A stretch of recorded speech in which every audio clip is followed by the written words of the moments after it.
Meron man o wala, isa lang ang buhay nila. At pareho ang kulay ng dugo namin.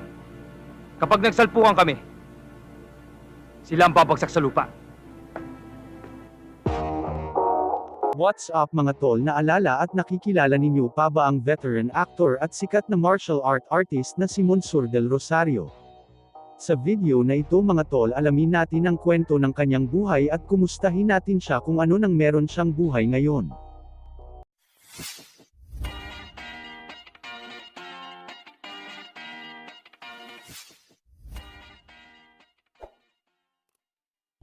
Si Manuel Monsur Tabib del Rosario III o kilala natin sa kanyang screen name na Monsur del Rosario ay ipinanganak noong May 11, 1965.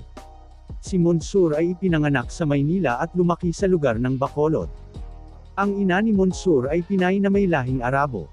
Bago pa man sumikat at nakilala ng husto ang pangalan ni Monsur del Rosario sa mundo ng showbiz ay una-muna siyang makilala sa pagiging martial art artist. Una niyang natutunan ng martial arts sa ilalim ni Joe Lopez Vito na isang mudok kwantang sudo na nagsasanay. Pagkatapos niyang bumalik sa Maynila para sa kanyang pag-aaral sa high school ay lumipat si Mosher sa Taekwondo noong 1977 bilang isang mag-aaral ng Hong Sang Chun. Sa ilalim ni Master Hong, nakuha ni Monsur del Rosario ang isang Korean 8th Dan Taekwondo Black Belt. Nakapagtapos si Monsur sa De La Salle University, Maynila. Si Monsur ay sumali sa Philippine National Taekwondo Team noong 1982 at nanatili hanggang 1989, na nagsisilbing kapitan ng koponan sa kanyang huling 4 na taon sa koponan. Si Monsur ay naging ranked first sa Pilipinas sa isang lightweight division habang siya ay nasa koponan. Si Monsur ay naging 8-time national lightweight champion mula noong 1982 hanggang 1989. But as a beginner, with patience and dedication, you will develop these skills and become a great Taekwondo fighter of your generation. Sumali naman siya sa maraming competition sa international competition kabilang nga dito ang 1988 Seoul Olympics, the Southeast Asian Games, the Asian Games, the World Games, the World Taekwondo Championships at the Asian Taekwondo Championships. Nakamit naman ni Monsur ang gold medal sa 14th and 15th Southeast Asian Games. Bronze medal naman sa the 10th Asian Games at naabot niya naman ang quarter-final round noong 1988 Seoul Olympic Games. Kasama ni Stephen Fernandez, ay itinaguyod ni Monsur del Rosario ang Olympians Taekwondo Training Center sa isang paaralan sa Taekwondo na matatagpuan sa Fort Bonifacio. Pagkatapos sumikat noon ni Monsur sa pagiging Taekwondo martial art artist ay pinasok na nga niya ang mundo ng showbiz, gumawa ng mga pelikulang action. Una siyang lumitaw sa pelikulang Gabi na Commander noong 1986 under the Viva Film. Kabilang sa kanyang mga nagawa at ginampanang mga papel ay mga pelikulang tulad ng Bangis noong 1995, Buhawi Jack noong 1998, Pintado noong 2000, at marami pang iba.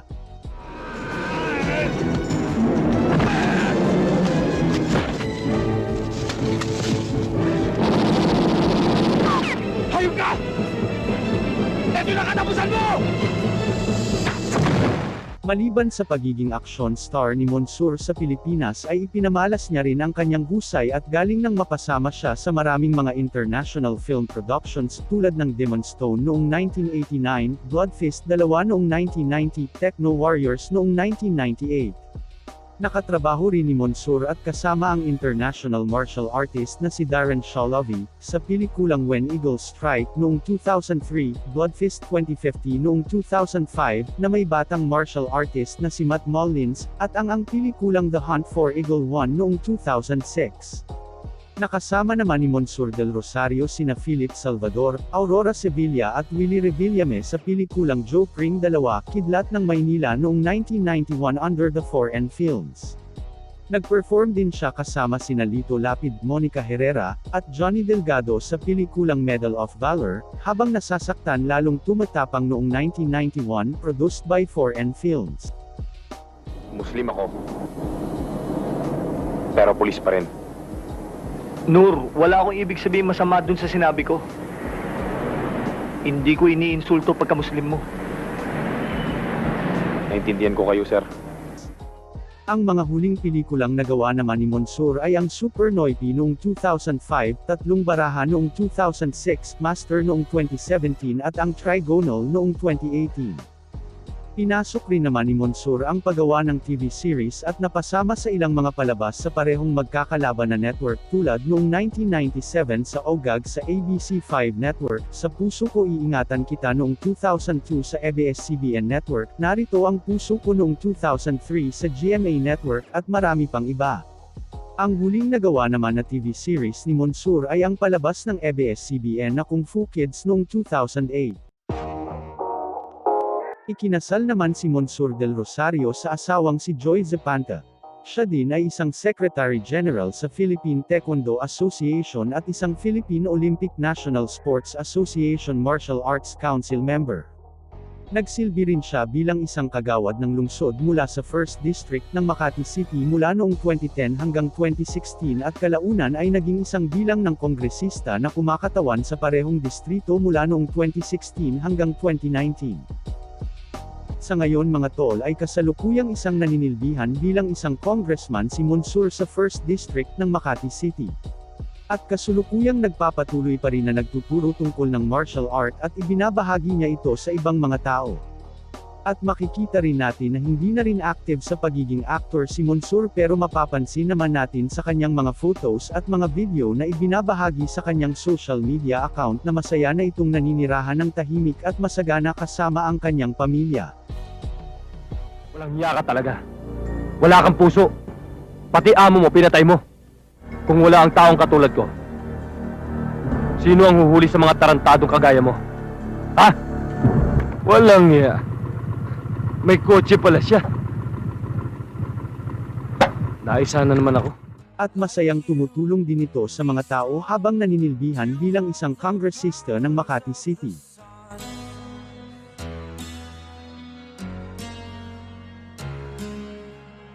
To dream, believe in strength. Now I'm the only one. Kami naglaban. Upakan kami. First round, tinalo ko. Sabi ko, kaya ko siya. Kaya ko siya. Sabi ko, wala siyang kamay. Ako, may nagbaboxing ako. Sabi ko, kaya ko to. Second round, parang humihina ako. Third round, tumirik na ako. Hindi ko na kayang lumaban. Sabi ko, baka dito pa ako matalo. Ang lakas niya eh. Kasi hindi ako seryoso sa training ko eh. Sigarilyo, inom, puyat, barkada. Alam mo na, kuwang ka pa, jujuts ka, kung ano-ano mga kalokohan nung high school. So, yung laban na yan, ang daming nanonood. Sabi ko, baka matalo ako, nakakahiya to. So, sabi ko, matapos yung laban, ang tagal ng desisyon.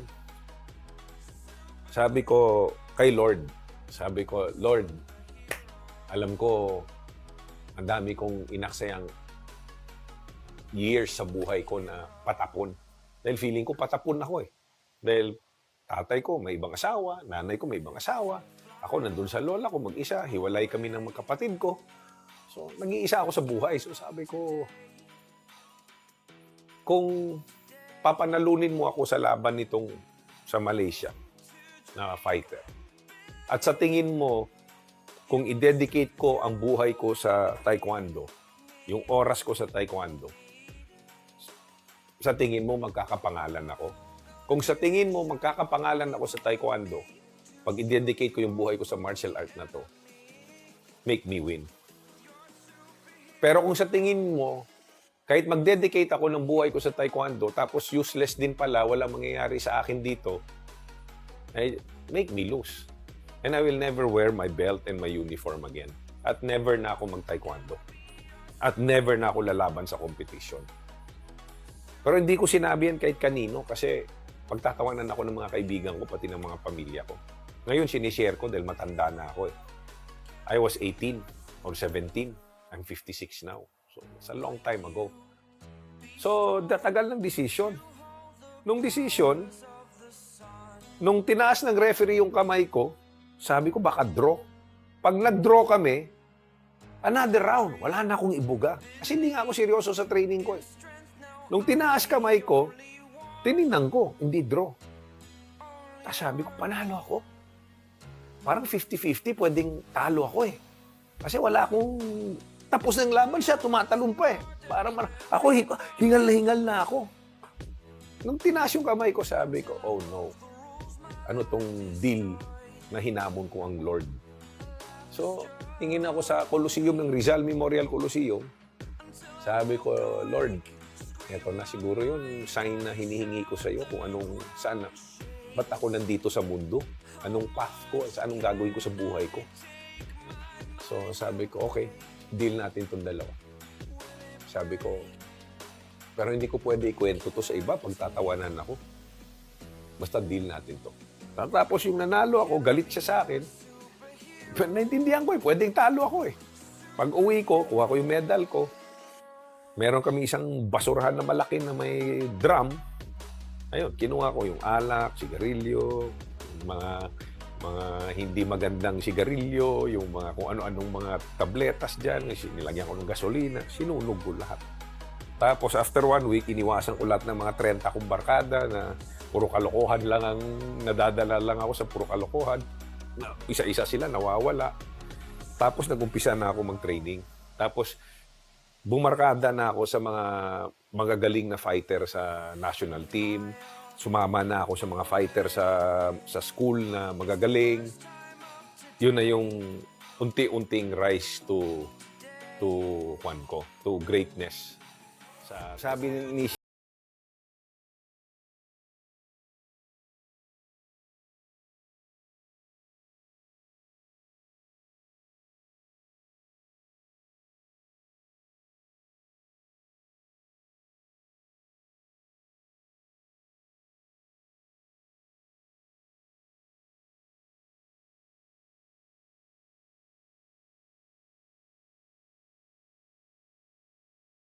Hanggang dito lang tayo mga tol. Maraming salamat sa panunood at suporta. God bless you all.